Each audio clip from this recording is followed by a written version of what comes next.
Muito bem, pessoal. Agora eu vou mostrar como modelar o quadril. Para modelar o quadril, eu vou vir aqui no Create Box. Você vê que tudo, geralmente, a gente parte do box, né? Aí eu faço mais ou menos proporcional. É importante analisar que o quadril são duas peças, tá bom? Ó, são duas peças, olhando de lado, olhando de frente. É um cilindro, né? Parecendo uma bolachinha, e aqui em cima, essa parte da pelvis dele, que vai ser esse formato que não vamos chegar a plugar uma coisa na outra. A gente vai fazer esse formato que meio que vai se encaixar na outra, tá? Então, essa peça de cima primeiro. Para fazer essa peça de cima, então eu vou vir aqui com o Shift A, depois de ter feito a modelagem dele, clico aqui, aí eu já tenho o alinhamento dele adequadamente.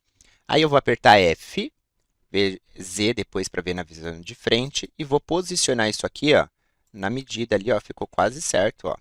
E aí eu vou ajustar agora as proporções. Eu posso apertar R e ajustar a sua escala. Posso puxar aqui por cima, deixar ele mais ou menos ali. Beleza. Left. Vamos ver de lado. Ó, de lado ele precisa também. Eu posso vir com a escala e puxar assim. Ó. Beleza. Agora, nós precisamos converter isso para Editable Poly. Quando eu faço a conversão para Editable Poly, eu vou agora usar o modo Edge aqui. Eu vou selecionar essas linhas aqui. Né? Não precisei fazer o ring, porque eu fiz a caixa de seleção que pega todas as paralelas. E aí eu vou fazer o connect. Tá? Vou voltar aqui na Left View. Vou puxar essa linha para cá. Vou fazer aqui também e vou puxar essa linha para cá.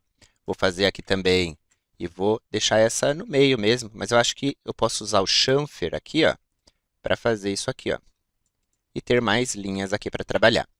Agora eu vou pegar com o Vertex, eu vou começar a pegar essas do meio e vou subir elas aqui, ó. Vou pegar essa do meio mesmo e vou subir mais um pouquinho. Então eu tenho essa curvatura acontecendo. E então, na visão frontal eu tenho ele desse jeito e na visão lateral eu tenho ele desse jeito. E na perspectiva, essa é a peça do quadril, tá bom? Não, para eu poder colocar o smooth, eu vou precisar adicionar as linhas de sustentação. Para fazer as linhas de sustentação, eu vou digitar Alt 1 e vou começar a colocar. Ó. Vou colocar uma aqui, uma aqui, uma aqui. Vou fazer o mesmo do outro lado, colocando uma bem aqui. E na parte de baixo também vou colocar uma bem aqui. Aqui embaixo já tem, né?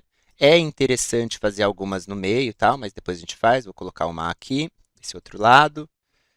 Beleza.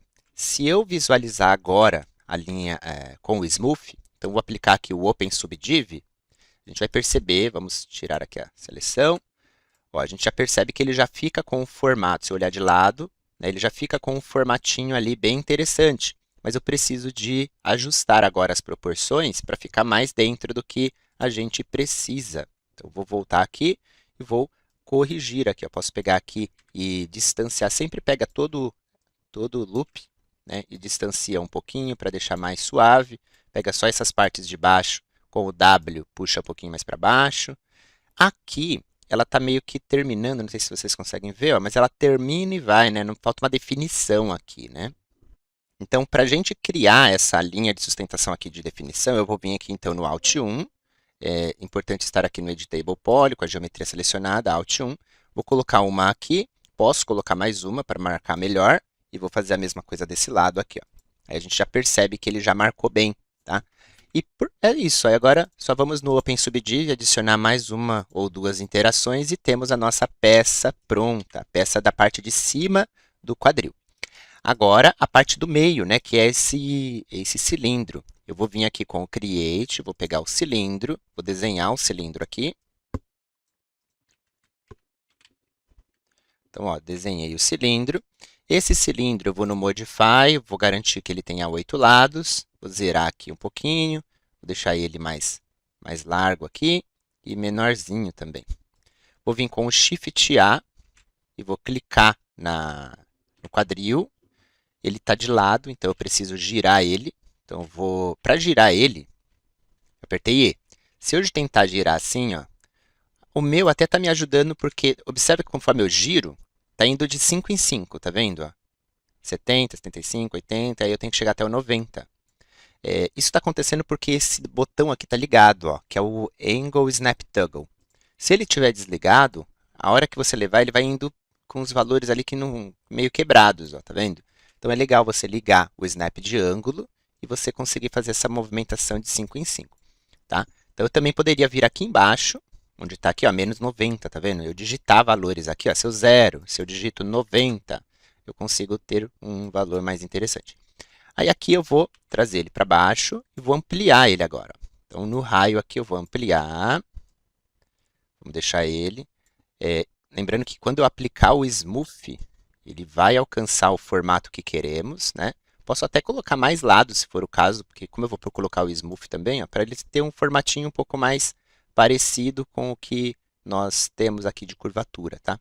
Então, ó, tenho ali ele. Vou colocar o Open Subdiv para a gente já ir vendo o que está acontecendo. Ó. Ele já criou um problema. Vou converter ele para Editable Poly e já resolver esse N-gon que ele cria, né? Então, já vamos resolver as coisas. Ó. Venho aqui na face da esquerda, vou na face da direita também. Então, observe que eu seleciono as duas faces dos lados. E aí eu uso o Inset para ajustar os parâmetros aqui. Ó. Beleza? Aí, vou vir agora na visão frontal. Observa que ele precisa ser mais largo. Então, vou vir aqui. Vou entrar no modo de seleção de vértices. E vou fazer uma caixa de seleção grandona, ó, que é certeza que pegou esses que não estão sendo possíveis visualizar. Puxo ele para cá. Aqui sobra um pouquinho, mas se a gente olhar de lado, ele está certo, ó. Mas de frente ele sobra um pouquinho. Então, não se preocupe com isso. É um erro do Blueprint, tá? Fazendo isso, eu não resolvi o N-gon, mas se eu colocar o Open Subdiv, eu já tenho um efeito um pouco mais interessante do que eu tinha. Deixa eu voltar aqui, ó. Olha só, ele já está funcionando, só que eu tenho que resolver o N-gon. Mesmo que ele não esteja criando artefatos nem nada, é necessário resolver o N-gon, tá? Então, a gente precisa resolver isso. Como que eu vou resolver esse N-gon? Vai ter que ser um por vez mesmo. Então, eu volto para o Editable Poly. Vou pegar ali o vertex para ver os pontos. Puxar aqui para o lado. E vou vir em Cut. Aí eu vou fazer aquilo lá. Como ele tem mais do que 8 lados, então eu vou ter que resolver ele de outro jeito. Eu posso fazer assim, ó. Fazendo isso aqui, ó, eu resolvo. Porque agora eu tenho 1, 2, 3, 4. Todas as faces têm 4 lados. E é legal resolver do mesmo jeito que você resolveu um lado, resolveu o outro. Então, eu vou vir aqui, aqui, e aí eu venho para cá. Por que eu digo? Porque eu poderia pegar daqui e trazer para cá, que resolve também, só que aí ele fica invertido, né, com relação ao lado oposto. Então, eu vou deixar dessa forma aqui, ó, que daí eles ficam exatamente iguais. Se eu colocar Left View e apertar F3, ó, as linhas elas estão certinhas, alinhadinhas, bonitinhas. E aí eu vou colocar mais uma linha de sustentação com Alt 1 bem aqui, ó. Aqui e aqui. Aí eu tenho ele bem definidinho. Posso colocar uma linha bem no meio, fazendo um ring e depois um connect para ele repartir. E pronto, finalizamos essa peça. Ó, a peça vai ficar dessa maneira. Aí eu só observo se na visão frontal ela está encaixada e na visão lateral se ela está encaixada. Ó, aqui com o Smooth ela deu uma leve reduzida. Eu posso vir com a escala e ampliar pouca coisa. Aí eu trago um pouquinho para baixo. Acho que eu ampliei demais. E aí sim, ó,